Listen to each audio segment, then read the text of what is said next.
Mangwanani mwalelepo fukenjani kwase titanona likaleli. Wow, welcome to Africa Good Morning, the news and current affairs show bringing you everything you need to know happening on the African continent and beyond. You are joined by Ashwin Bedi and Glenora Shipura.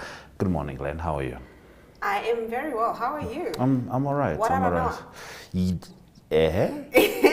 I don't know. Is it saying now? Am I saying now? Yes, I slept well. So do I respond by saying Darawa? Bararanawa. What? Bararanawa. Oh, Mbararanawa. I slept well. Mbararanawa. Yeah, I'm we need to working work on on it. this. You know what I mean? I was born with a Herero surname. I need to get it together. Let's get into what you can expect in today's broadcast. Malawi suspends all government foreign trips. Gaza turned into concentration camp. SA refers Israel to ICC for war crimes. Now, Philippines rejects China's call for prior notice on resupply missions. We'll also be crossing over to Mike Sichula, who will be filling us in on the latest news in Zambia. Do stay tuned for these and more news on Africa Good Morning. Neo Paints has established a 67-year Namibian legacy, creating personalized paint solutions that blend quality and innovation for the Namibian people. We pride ourselves in being a 100% Namibian-owned company, investing in our country and our people by employing and empowering true Namibians. With every brushstroke, Neo Paints commits to our quality guarantee and always delivering a coat of excellence. At Neo Paints, we always stay true to our country. We are as Namibian as you.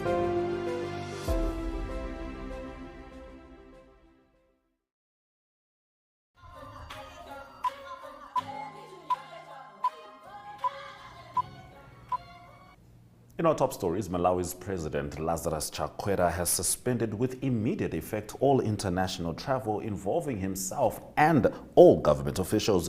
He has also ordered all ministers currently outside the country to return home. Speaking in a televised address on Wednesday night, he also announced restrictions on local travel and a reduction by half of the fuel allocation to cabinet ministers and senior government officials.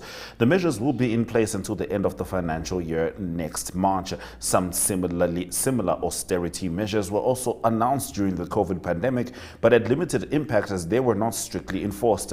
The president asked the Minister of Finance to make provisions for a reasonable wage increase for all civil servants in the next budget review.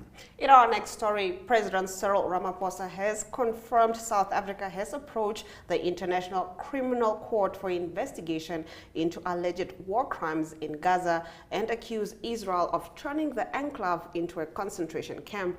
Ramaphosa was speaking after a meeting with the Emir of Qatar, Sheikh Tamim bin Hamad Al Thani, on Wednesday. The president's visit forms part of a celebration of 30 years of diplomatic relations between the two nations. Now, conflict in the region had, according to the Hamas-run health ministry, killed more than 11,000 people, most of them women and children. Over 2,600 people, including about 1,400 children, are reported missing, potentially trapped or deceased beneath the rubble. Ramaphosa said the situation in Gaza is dire and SA had asked the ICC to investigate Israel's conduct in Gaza. Of course, we do not condone the actions that were taken by Hamas earlier, but similarly, we condemn the actions that are now underway and believe that they warrant investigation by the ICC, Ramaphosa said. Now, the Philippines is not obliged to notify China about its resupply missions in the South China Sea, saying these operations, including the upkeep of a grounded Navy ship, are legitimate, its foreign ministry said on Thursday. The Department of Foreign Affairs also called on China to remove all illegal structures it built within the Philippines' exclusive economic zone, cease reclamation in those areas, and be accountable for the damage the activities caused. China has repeatedly accused Philippines of illegally entering its waters without its permission during its missions to transport food and water to Filipino soldiers living aboard a Navy ship that Manila grounded at the disputed Second Thomas Shoal.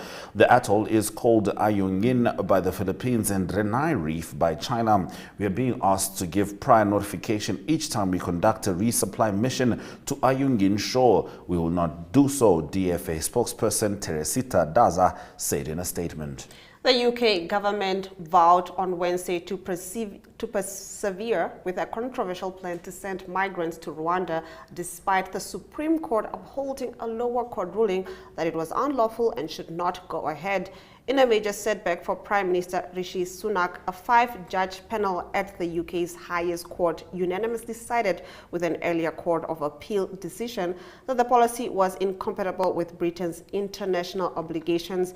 In a 56-page ruling, the judges agreed that there were substantial grounds to believe Rwanda could forcibly return asylum seekers and refugees to a country where they could face persecution.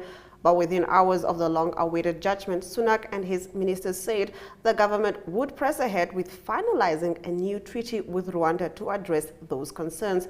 We anticipated this judgment and for the last few months have been working on a plan to provide the certainty that the courts demands. Now, a row has emerged over Saudi Arabia's repatriation of 177 Nigerians on Monday, shortly after their arrival at the airport in Jeddah. Saudi authorities reportedly abruptly revoked the Nigerians' visas mid-flight for unknown reasons, but cleared the 87 others on the 264-passenger Air Peace flight.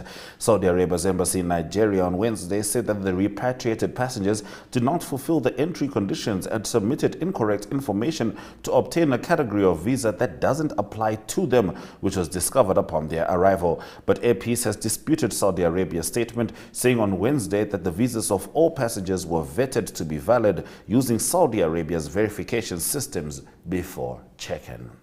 Those have been our top stories on Africa Good Morning. We'll be finding out the pertinent stories in Zambia from Mike Sichula shortly.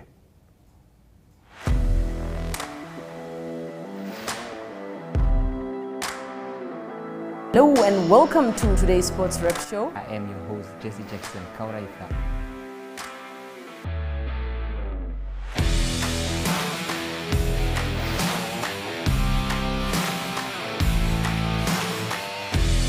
In replay, Namibia, who had won the toss for the first time on this tour.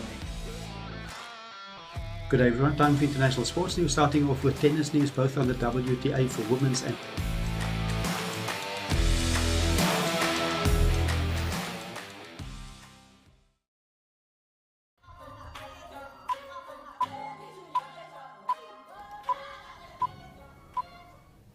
All right, welcome back to Africa Good Morning. It's time for us to talk to Mike Sichula about the stories stemming from Zambia. Mike Udibwanji. Neribuino Mulibwanji, Africa Good Morning. Good morning, Tiribuino. Now, the government has pledged dialogue with the Catholic Church. What is the backdrop of this story? Yeah, a week ago, the bishops, the Zambia Conference of Catholic Bishops, issued a statement raising concern on governance and the economic affairs of the country, among other pressing issues that the bishops think under the UPND administration are going not as the way the UPND had promised whilst in opposition. One of the issues that the bishops have raised is the arrest of opposition political party leaders, the high cost of meal meal, the seemingly diminishing democratic space in the country where members of the opposition are not given are not being allowed to conduct their political disagreements with the government. They raised those issues as concerns that they think the new administration under President Hichilema must address. The bishops also complained because one of the senior members of the UPND called the Archbishop, the leader of the Catholic Church in Zambia, as the Lucifer of the Catholic Church, a statement which has never been withdrawn by this senior official. So they did say that something like that was against their belief as the church, who hold government into high esteem. But if government can do that, then it is regrettable. However, when Chief Government spokesperson addressed the media this week, he did say that the government was going to engage the Catholic bishops because they do not want to divide the government and the church. So this is something that we are yet to see when it is going to happen, where this discussion will only be restricted to the Catholic bishops or to other church mother bodies in the country. You know, Mike, as you were speaking, I just became aware of a fact. It's not to get too religious, but it's quite well known that the doctrines of Seventh-day Adventists and Roman Catholics are quite the opposite. And for many years, both churches have accused each other of taking the wrong path, and probably louder than most religious sects. Do you believe that there's an undertone of this dispute or, lack of alignment with the fact that President Hakainde Hichilema is Seventh-day Adventist? And of course, these are the Catholic bishops. Of course, that narrative is something that is taking root amongst senior members of the governing UPND, because according to them, they did release a list of Catholic bishops which they say is biased towards the government, because they now went into the regional backgrounds of most of the Catholic bishops who sit on that body. They said most of them are coming from northern province, most of them are coming from the eastern part of Zambia, which is predominantly opposition, and very few of them are coming from the southern part of Zambia, where the president hails from. So yes, that narrative is quite vivid as this matter is being addressed. Well, do keep us posted on any further developments in that story. Now, moving on, trial in the gold scam involving some Zambians and Egyptians is set to commence in the High Court. Can you get into this story? Yes, the background to this story is that in August this year, the Drug Enforcement Commission seized over 5 million and 602 pieces of suspected gold. Other items that were seized were 5 pistols, 7 magazines, 126 rounds of ammunition, as well as a GAF Express plane, which was seized. So when this arrest was done, there were about 5 Egyptians that were arrested. But as the matter has been going to the lower court, the Egyptians have been released on a no prosecutor. And when the Minister of Justice was asked the whereabouts of these Egyptians, the minister did express ignorance, and the Drug Enforcement Commission has also remained mute on the matter. However, the accused in this case, most of them are Zambians, have remained in custody, and they have been denied bond and also bail. And also they were slapped with the case of espionage, which carries a maximum of at least 20 years. So Shadrach in the picture there is one of the key suspects in this matter. He's a local businessman, but he's also charged with Mahogan Air Chief Executive Officer Jean Belemu, and also a senior police officer at the Kenneth Kaunda International Airport, and also a senior state police officer at the State House. So this matter could not take place because the public prosecution director has not yet granted permission that this matter should go on. However, the government has also come up that this matter should be held in camera, away from the public, because it concerns it has some information that may be harmful to the public. All right. Now, for the last couple of weeks, you have been keeping us updated on the anthrax outbreak. Could you please let us know more information with regard to that? Yeah, so the latest update is that from the epicenter of this disease in Sinazongwe, the southern part of Zambia, the disease has been contained.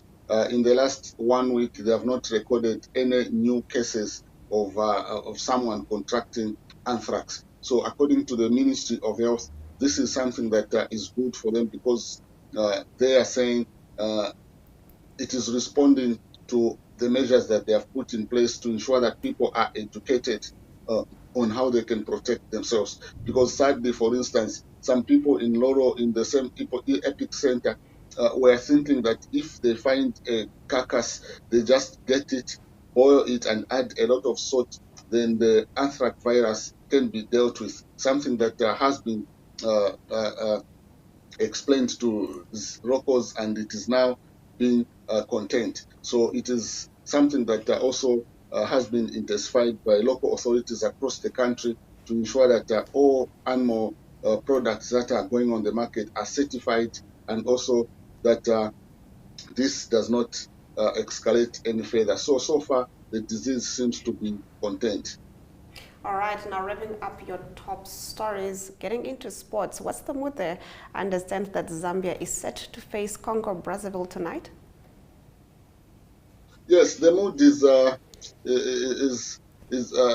people are expectant of how Zambia is going to fare. Remember, Zambia has not qualified to the World Cup, the Senior World Cup. They have gone to, so they are looking at this as an opportunity to kickstart their campaigns on a higher note. However, the Congo Brazzaville that were scheduled to arrive in the country yesterday did not pitch up, and they are expected to arrive probably this morning, so that they should be ready for the match. So that also did not affect the team spirit. Even the soccer fans are just saying that it is one of those mind games that football teams put into play. So Zambia is expected to win this match, because before this match there were some concerns in the camp of how some of the winning bonuses were not given to them. So this has been buried, and it is likely that the Zambia national team should carry the day. All right. All I know, it is a tribute to Kenneth Kaunda, but it has been used for Chipolopolo Tiende Pamodzi. Thank you very much, Max Sichula, for bringing us the news stories from Zambia. Thank you very much. Africa, good morning. Africa, good morning indeed. Let's head to the weather predictions.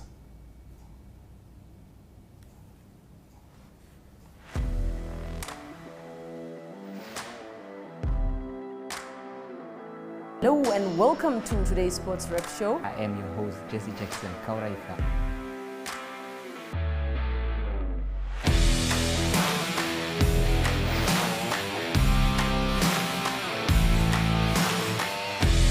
In replay, Namibia, who had won the toss for the first time on this tour,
All right, quick economic update. The International Monetary Fund's Executive Board has approved a loan of about $178 million for Malawi. Now, this is with an immediate disbursement of about $35 million, the IMF said in a statement on Wednesday. Malawian authorities reached a staff-level agreement with the fund on the 4-year extended credit facility in September. One wonders if this is connected to Lazarus Chakwera recalling all Malawians who are serving abroad. Let's head to the indicators.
Good day everyone, time for international sports news, and starting off with tennis news first. It's the ATP finals continuing in Turin in Italy, and a big result for Daniil Medvedev, and he's through to the semi-finals, so he will definitely play in the semi-finals. That's after beating Alexander Zverev by 7-6 and 6-4.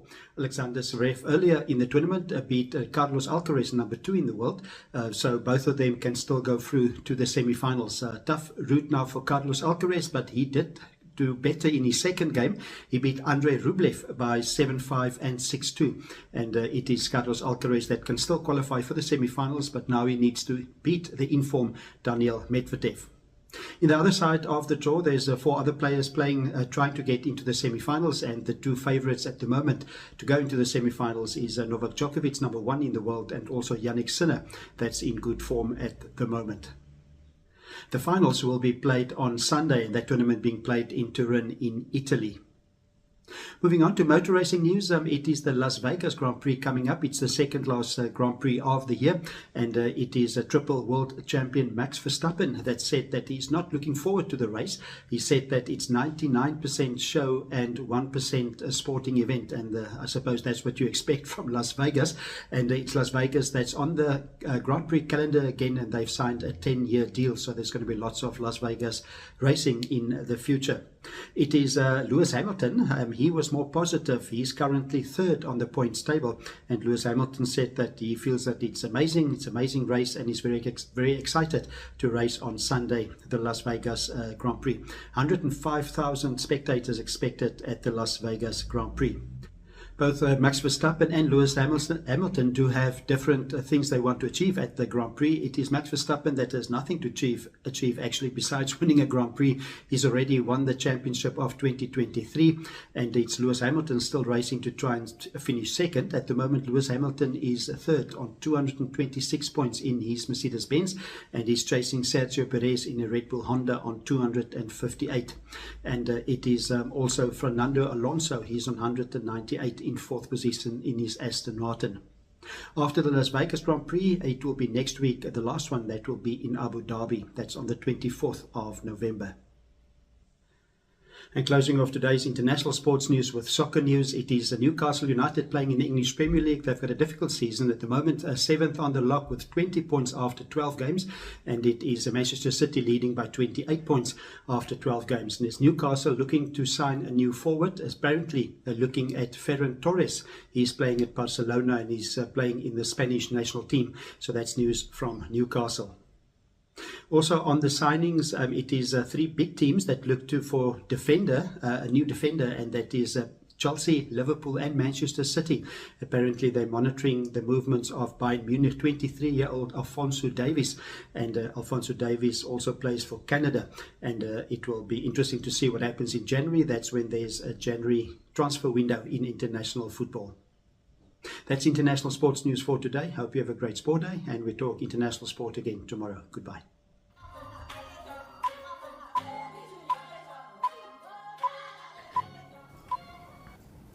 All right, let's quickly dive into the highlights.